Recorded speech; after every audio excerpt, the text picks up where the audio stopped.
اب یہ کہتے ہیں کہ ایک ٹرمنالوجی استعمال کی جاتی ہے کہ پروپیگنڈا بذات خود ایک بہت بڑی تشہیری ایڈورٹائزنگ کیمپین ہے اور بڑی کامیاب کیمپین ہے. تو یہ دلجیت کی ایک بہت بڑی کامیابی ہے اس کی فلم کی. کنٹروورسی نے جو پاپولیرٹی اس فلم کو ریلیز ہونے سے پہلے دی، جو عزت جو شہرت ہانیہ عامر کو پاکستان کے اندر ملی اس فلم میں کام کرنے سے، اور اس سے بڑھ کے ایک طرف تو بھارت ہے، بھارت کے اندر یہ بحث ہو رہی ہے کہ ہم نے اس کو غدار ڈکلیئر کرنا ہے، اس کا پاسپورٹ کینسل کرنا ہے، اس کے اوپر تاحیات فلم انڈسٹری میں کام کرنے سے دلجیت کے اوپر پابندی عائد کرنی ہے. تو دوسری جانب پاکستان کے اندر رسپانس کیا ہے؟ پاکستان کے اندر رسپانس یہ ہے کہ سینماز فل پیک ہیں، اور میڈیا رپورٹس یہ دعویٰ کر رہی ہیں کہ پہلے دن کے اندر یہ ریکارڈ توڑ بزنس کیا ہے اس فلم نے. اور اس سے پہلے دنگل وہ پاکستان کے اندر ہائیسٹ بزنس کرنے والی فلم تھی پہلے دن میں. اس فلم نے 4.5 کروڑ روپے سے زائد کا بزنس کیا ہے 24 گھنٹے کے دوران پاکستان کے اندر. مینس کہ پاکستان کی بھی بھارت سے جنگ ہوئی ہے، لیکن پاکستان کے اندر کوئی نفرت نہیں ہے دلجیت کو لے کے، پاکستان کے اندر کوئی احتجاج نہیں ہے. پاکستان میں کسی سینما ایسوسی ایشن نے یہ نہیں کہا کہ چونکہ ہماری بھارت کے ساتھ جنگ ہوئی ہے اس وجہ سے ہم کسی انڈین کی، کسی پنجابی کی، کسی سکھ کی یہاں پہ فلم نہیں لگنے دیں گے. پاکستان میں ویلکم ہے، پاکستان میں انٹرٹینمنٹ ہے. اور اب اس کو تو اب ایک لطیفے کے طور پہ لیا جا رہا ہے. ویسے پاکستان کے اوپر ایک الزام لگتا ہے کہ پاکستان دہشت گردوں کو ایکسپورٹ کرتا ہے. یہ پاکستان کے اوپر ایک الزام انڈیا کی طرف سے لگتا ہے. آلدو کہ ہم کبھی بھی اس چیز کو اکنالج نہیں کرتے، ایکسیپٹ نہیں کرتے، ہم اس کو صرف ایک جھوٹا بھونڈا الزام قرار دیتے ہیں کیونکہ ہم تو خود انڈین ٹیررزم کے فیکٹری ہیں. لیکن چلیں اس کو ایک لطیفے کے طور پر، ایک ریالٹی کے طور پہ، آپ ایک لطیفے کے طور پہ مان لیجئے کہ پاکستان ٹیررسٹوں کو ایکسپورٹ کرتا ہے انڈیا.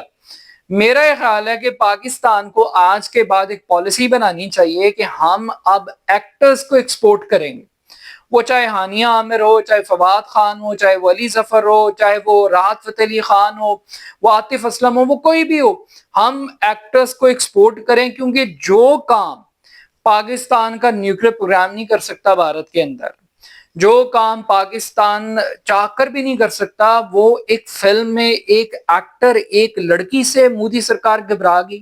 پوری انڈین سوسائٹی، پوری Indian Bollywood film industry, ایک لڑکی، ایک ہانیہ عامر، اس کے کام کرنے سے ان کا بلڈ پریشر لو ہو گیا ہے، وہ پریشان ہو گئے، وہ خوف زدہ ہو گئے کہ پتہ نہیں کیا ہو گیا.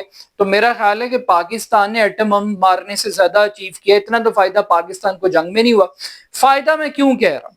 میں اس لیے کہہ رہا ہوں کہ یہ ہمیشہ سے انڈیا کے اندر ایک ڈبیٹ ہے کہ جو پنجابی کلچر ہے ہمارے میں، اور انڈین پنجابیز کے اندر بہت ساری کامنالٹیز ہیں، زبان کے حوالے سے، فوڈ کے حوالے سے، کلچر کے حوالے سے، رہن سہن کے حوالے سے ایک کامنالٹی ہے. اور کرتارپور راہداری بھی ایک امن کی راہداری جس کو ہمیشہ مودی سرکار نے روکنے کی یا بند کرنے کی کوشش کی ہے.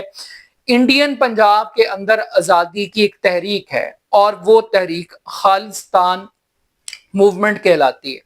اب جب انڈین پنجابی یہ دیکھتا ہے کہ یار اس کی زبان پہ حملہ ہو رہا ہے، اس کے مذہب پہ حملہ ہو رہا ہے، اس کے کلچر پہ حملہ ہو رہا ہے، اس کے لیے سپیس نہیں ہے، اس کو انڈیا کے اندر ایک غدار کے طور پر دیکھا جا رہا ہے، ایک ایجنٹ کے طور پر دیکھا جا رہا ہے، اس کی حب الوطنی کوسچن ہو رہی ہے، تو وہ اس ہندوستان میں کیوں رہے؟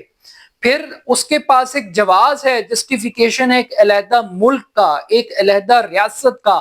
وہ ریاست جو سکھ مذہب پر قائم کی جائے، جو گولڈن ٹیمپل میں جو کچھ ہوا ساری دنیا کو وہ سب باتیں اور سب کچھ پتا ہے. تو کہنے کا مقصد ہے کہ وہ سکھ کمیونٹی جو سکھ جسٹس کی بات کرتی ہے، ہردیپ سنگھ نجر کی طرح جس طریقے سے خالصتان کیمپین لوگوں نے چلائی اور لوگوں نے وہاں پہ مارے گئے وہ بیچارے انڈین ٹیررزم کی وجہ سے.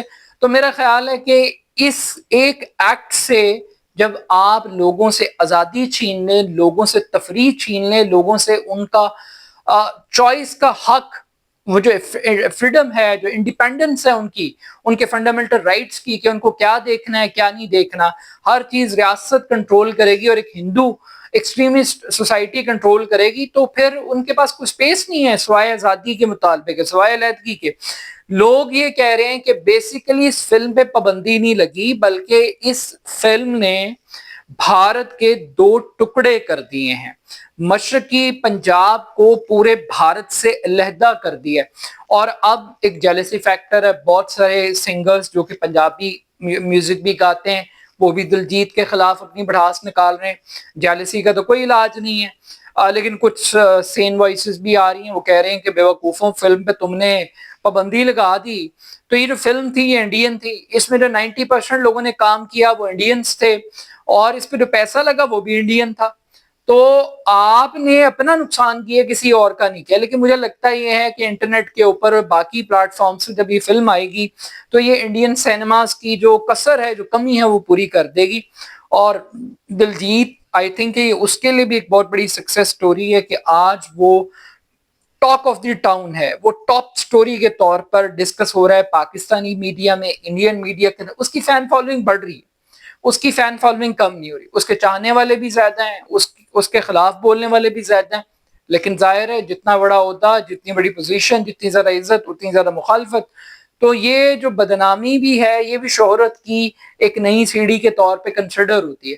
تو but still at the end of the day ایک چیز بڑی انٹرسٹنگ ہے کہ یہ جو دلجیت صاحب ہیں، اسی سال کی ابتدا میں انہوں نے مودی صاحب سے 1-to-1 ملاقات کی اور ان کو پھول پیش کیے گئے، باقاعدہ طور پہ بڑی اپریسیشن ملی۔ اور یہ وہ بندہ ہے، میں زیادہ فلمیں نہیں دیکھتا، میں زیادہ اس بارے میں اتنی کمانڈ اور اتھارٹی نہیں رکھتا، لیکن جتنی دفعہ بھی مجھے فلمیں دیکھنے کا یا ان کے گانے سننے کا موقع ملا، مجھے ایک چیز ضرور سمجھ میں آئی ہے کہ یہ بندہ جہاں جاتا ہے، چاہے یہ امریکہ میں جائے، یہ برطانیہ میں جائے، یہ کینیڈا میں جائے، جو پنجابی کلچر ہے، جو اوڑھنا بچھونا ہے، لاچا، کرتا، دھوتی، پگ، اور یہ جو اس کو اسپرچولی وہ جو تلوار ہوتی ہے باقاعدہ طور پہ اس کو کیری کرنا اور ان چیزوں کو کرنا، تو ہر طریقے سے یہ پنجاب کے کلچر کو ایک ایمبیسڈر ہے۔ اور جو پنجابی ہے وہ صرف انڈین پنجاب میں نہیں ہے، وہ میں لاہور میں بیٹھا ہوں تو لاہور بھی اس کے ساتھ جڑا ہے، اس کے ساتھ لنکڈ ہے، اس کے ساتھ کنیکٹڈ ہے۔ تو still at the end of the day جب تک مودی سرکار موجود ہے، جب تک بالی ووڈ کے اندر خوف موجود ہے، جب تک سکھ مذہب کے لیے نفرت ہے، خالصتان موومنٹ اس وقت تک زندہ رہے گی، اس کو اسی طرح کی کھاد ملتی رہے گی، اسی طرح کے فروٹس ملتے رہیں گے۔ اور پاکستان نے بڑا ایک اچھا کام کیا ہے کہ کم سے کم پاکستانیوں نے ویلکم کیا ہے، اور دلجیت کو یہ ضرور پتہ لگا ہوگا کہ پاکستان اس کے لیے ایک سیکنڈ ہوم کے طور پہ، آلدو کہ جنگ انڈیا کی پاکستان کے ساتھ ہوئی ہے، انڈیا نے پاکستان پہ بھی حملہ کیا، لیکن کسی پاکستانی کا میٹر نہیں گھوما کہ اس نے کہا ہو کہ خبردار ہم دلجیت کی فلم یاد نہیں لگنے دیں گے۔